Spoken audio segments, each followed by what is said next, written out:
लखीमपुर खीरी मामले में योगी सरकार का ढीला ढाला रवैया अब उसी पर भारी पड़ता दिख रहा है। इस मामले में सरकार ने पहले भी अनदेखी करने की कोशिश की थी। मृतक किसानों के परिजनों को मुआवजा देकर तो सरकार ने किसानों की नाराजगी शांत करने की कोशिश की थी, मगर आरोपी आशीष मिश्र की गिरफ्तारी न होने से किसानों की नाराजगी बढ़ रही थी और विपक्ष भी लगातार विरोध कर रहा था। इस पर सुप्रीम कोर्ट ने भी नाराजगी जतलाई थी, तब आशीष पर कानूनी कार्रवाई की गई। लेकिन अब एक बार फिर सुप्रीम कोर्ट ने योगी सरकार की फटकार लगाई है। अब क्यों नाराज हुआ सुप्रीम कोर्ट, आइए देखते हैं।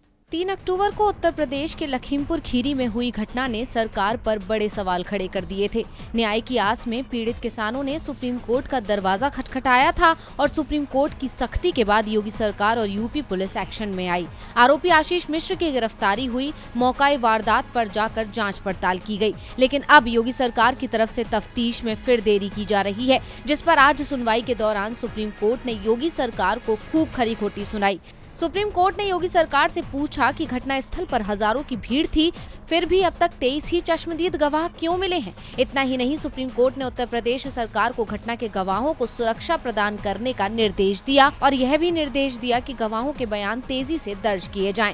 सुप्रीम कोर्ट में लखीमपुर खीरी हिंसा मामले में अदालत की निगरानी में स्वतंत्र जाँच की याचिका पर सुप्रीम कोर्ट में CJI NV Raman, justice Suryakant और जस्टिस हिमा कोहली की बेंच ने सुनवाई की। दरअसल उत्तर प्रदेश सरकार की ओर से पेश हुए वरिष्ठ अधिवक्ता हरीश साल्वे ने सुप्रीम कोर्ट को बताया कि 68 गवाहों में से 30 गवाहों के बयान दर्ज किए गए हैं और 23 लोगों ने घटना के चश्मदीद होने का दावा किया है। इस पर CJI ने कहा कि वहां पर बड़े पैमाने पर किसानों की रैली चल रही थी, सैकड़ों किसान मौजूद थे, तो क्या केवल 23 चश्मदीद मिले। इसके बाद साल्वे ने बताया कि लोगों ने कार और कार के अंदर मौजूद लोगों को देखा है। अब इस मामले की सुनवाई 8 नवम्बर को होगी। आपको बता दें कि 3 अक्टूबर को आंदोलनकारी किसानों पर गाड़ी चढ़ा दी गई थी, जिसमें 4 किसानों की मौत हो गई थी। किसानों का आरोप है कि किसानों पर गाड़ी चढ़ाने वाला शख्स केंद्रीय गृह राज्य मंत्री अजय मिश्र टेनी का बेटा आशीष मिश्र है। अब इस मामले में कार्रवाई जारी है। पिछली सुनवाई के दौरान स्टेटस रिपोर्ट को पेश करने में हुई देरी के चलते भी सुप्रीम कोर्ट ने योगी सरकार को जमकर फटकार लगाई थी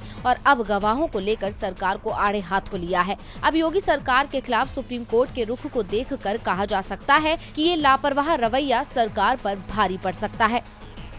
DV लाइव की रिपोर्ट।